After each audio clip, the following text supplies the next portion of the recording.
ಒಂದು ಗಿಡಮೂಲಿಕೆಗಳ ಕಷಾಯ ನಮ್ಮ ದೇಹಕ್ಕೆ ರೋಗ ನಿರೋಧಕ ಶಕ್ತಿಯನ್ನು ಹೆಚ್ಚಾಗಿ ಬಿಡುಗಡೆ ಮಾಡುತ್ತೆ. ಹಾಗೆ ಇದನ್ನು ಆರಿಸಿ ಕುಡಿದ್ರೆ ಜ್ಯೂಸ್ ಆಗುತ್ತೆ.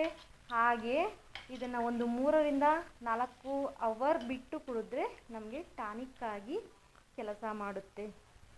ಇವತ್ತಿನ ಒಂದು ವಿಡಿಯೋದಲ್ಲಿ ಯಾವೆಲ್ಲ ಗಿಡಮೂಲಿಕೆಗಳನ್ನು ಬಳಸಿ ನಾವು ಸೊಪ್ಪಿನ ಚಟ್ನಿಯನ್ನು ಮಾಡಿ ತಿನ್ಬೋದು, ಹಾಗೆ ನಮ್ಮ ದೇಹದ ಆರೋಗ್ಯವನ್ನು ಕಾಪಾಡ್ಕೊಳ್ಬೋದು ಅನ್ನುವಂಥ ದೃಷ್ಟಿಯಿಂದ ಕೆಲವೊಂದು ಗಿಡಮೂಲಿಕೆಗಳನ್ನು ಬಳಸಿ ಇವತ್ತಿನ ವಿಡಿಯೋದಲ್ಲಿ ಸೊಪ್ಪು ಚಟ್ನಿಯನ್ನು ಹೇಗೆ ರುಚಿಕರವಾದ ಸೊಪ್ಪು ಚಟ್ನಿಯನ್ನು ಮಾಡಿ ಸೇವನೆ ಮಾಡ್ಬೋದು ಅಂತೇಳಿ ತಿಳಿಸ್ಕೊಡ್ತಾ ಇದ್ದೀನಿ.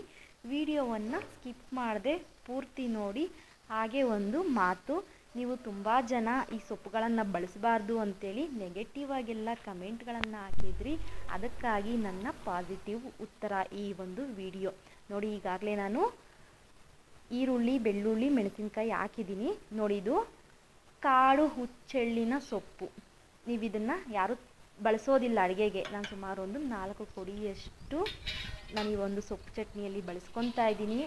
ಈ ಹೂವು ಹಳದಿ ಬಣ್ಣದ್ದು ಬಿಡುತ್ತೆ. ಇದು ಬಂದು ಗೋಣಿ ಸೊಪ್ಪು, ತಿನ್ನಬಾರ್ದು ಅಂತ ಹೇಳ್ತೀರಾ, ಕಳೆ ಗಿಡ ಅಂತ ಹೇಳ್ತೀರಾ ನೋಡಿ. ಇದು ಸಂಕ್ರಾಂತಿ ಸೊಪ್ಪು, ಮಾಮೂಲಿ ಯೂಶಲ್ ಆಗಿ ಬಳಸ್ತೀರಾ. ಇದು ಚಿಲಕವರೆ ಸೊಪ್ಪು, ಅದಕ್ಕೂ ಮುಂಚೆ ಹಾಕಿದ್ದು ನಾವು ಕಿರು ನೆಲ್ಲಿಯ ಸೊಪ್ಪು. ಇದು ಕೊಮ್ಮೆ ಸೊಪ್ಪು. ಹಾಗೆಯೇ ಇದು ಎಲೆ ಅವರೆ ಅಥವಾ ಕಾಸರ ಮೊರಳು ಸೊಪ್ಪು ಅಥವಾ ಕತ್ತಿ ಗಿಡ ಅಂತಲೂ ಸಹ ಇದನ್ನು ಕರಿತೀರಿ. ವಿಶೇಷವಾಗಿ ಮಲೆನಾಡಲ್ಲಿ ಇದು ಮಳೆಗಾಲದ ಒಂದು ಆಹಾರವನ್ನಾಗಿ ಬಳಸ್ತಾರೆ. ಹಾಗೆ ಇದನ್ನು ತಿನ್ನಬಾರ್ದು ಅಂತೇಳಿ ಎಲ್ಲ ಹೇಳಿದ್ರಿ. ಹೆಣ್ಮಕ್ಳಿಗೆ ಮುಟ್ಟಿನ ಸಮಸ್ಯೆಗಳನ್ನು ನಿವಾರಣೆ ಮಾಡುತ್ತೆ. ಈ ಸೊಪ್ಪು ತಿನ್ನಬಾರ್ದು ಅಂತೇಳಿದರೆ ನಾನು ಸೊಪ್ಪಿನ ಚಟ್ನಿಯಲ್ಲಿ ಬಳಸ್ತಾ ಇದ್ದೀನಿ, ನೋಡ್ಬೋದು. ಮತ್ತೊಂದು ವಿಡಿಯೋದಲ್ಲಿ ಇದ್ರ ಬಗ್ಗೆನೇ ನಾನು ನಿಮಗೆ ಹೇಳ್ತೀನಿ. ಇದು ಹುಳಿ ಸೊಪ್ಪು, ಸ್ವಲ್ಪ ಸಿಕ್ಕಿದೆ, ಹಾಕಿದ್ದೀನಿ. ಇದು ದೊಡ್ಡ ಹಾಲು ಕೊಡಿ ಸೊಪ್ಪು. ಹಾಗೆಯೇ ಇದ್ರ ಜೊತೆಗೆ ನಾನು ಇದು ನೋಡಿ, ಇದು ಗಣಿಕೆ ಸೊಪ್ಪು ಅಥವಾ ಕಾಕಮಾಚಿ ಸೊಪ್ಪು. ನಾನು ಇದನ್ನೆಲ್ಲ ಚೆನ್ನಾಗಿ ತೊಳೆದು ಮೊದಲೇ ಇಟ್ಕೊಂಡಿದ್ದೀನಿ, ಸಪ್ರೇಟ್ ಮಾಡಿದ್ದೀನಿ. ಇದು ಹಾಲು ಮುಲ್ಲಂಗಿ ಸೊಪ್ಪು ಅಥವಾ ಅತ್ತಾರಕ್ಕಿ ಸೊಪ್ಪು.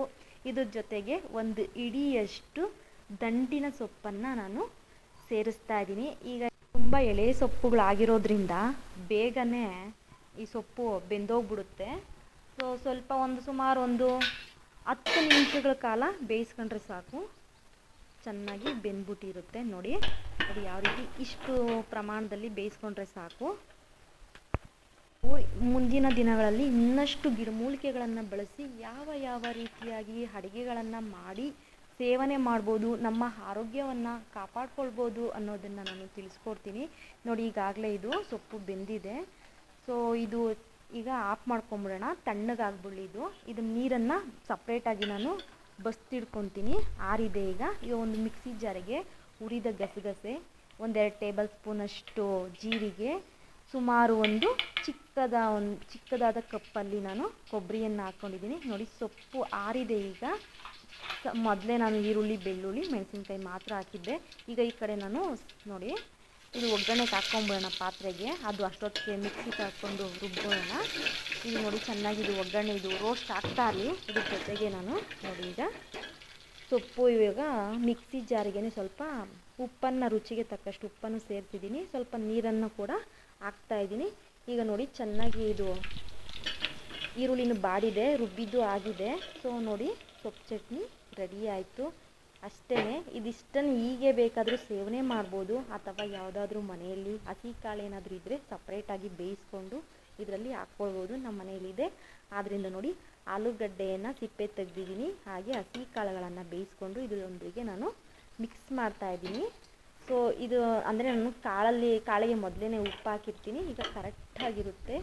ಆಗಲೇ ಸೊಪ್ಪು ಚಟ್ನಿಗೂ ಹಾಕಿದ್ದೆ, ಈಗ ಕಾಳಿಗೂ ಹಾಕಿದ್ದೀನಿ ನೋಡಿ. ತುಂಬ ಘಮ ಹೊಡಿತಾ ಇದೆ. ಯಾವುದೇ ರೀತಿಯ ಗಿಡಮೂಲಿಕೆಗಳನ್ನು ಹಾಕಿದಾಗ ನೀರು ಬಸ್ತಾಕಿರ್ತೀರಲ್ಲ, ಹಾಗಾಗಿ ಕಸರೆ ಹೊಡೆಯೋದಿಲ್ಲ. ನೀವು ಮುದ್ದೆ ಜೊತೆ ಆದರೂ ಸೇವನೆ ಮಾಡಿ ಅಥವಾ ಅನ್ನದ ಜೊತೆ ಆದರೂ ಸೇವನೆ ಮಾಡಿ.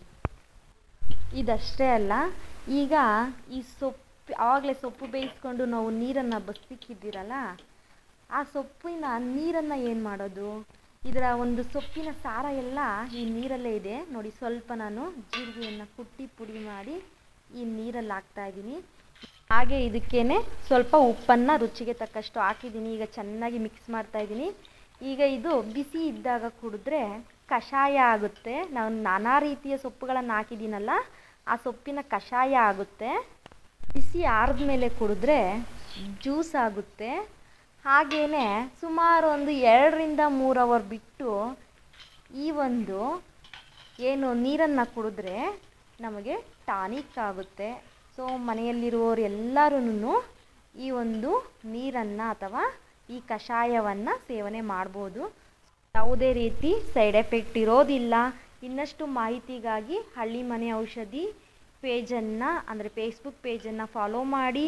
ಹಾಗೆ ಹಳ್ಳಿ ಮನೆ ಔಷಧಿ ಯೂಟ್ಯೂಬ್ ಚಾನಲನ್ನು ಸಬ್ಸ್ಕ್ರೈಬ್ ಮಾಡಿ. ನಿಮ್ಮ ಅಭಿಪ್ರಾಯಗಳನ್ನು ಕಮೆಂಟಲ್ಲಿ ತಿಳಿಸಿ. ವಿಡಿಯೋಗೊಂದು ಲೈಕ್ ಮಾಡಿ. ಹಾಗೆಯೇ ಈ ವಿಡಿಯೋನ ನಿಮ್ಮ ಫ್ರೆಂಡ್ಸ್ಗೂ ಶೇರ್ ಮಾಡಿ. ನಿಮ್ಮ ಆರೋಗ್ಯದ ಕಡೆ ಗಮನ ಹರಿಸಿ. ಪ್ರತಿಯೊಬ್ಬರಿಗೂ ತುಂಬು ಹೃದಯದ ಧನ್ಯವಾದಗಳು.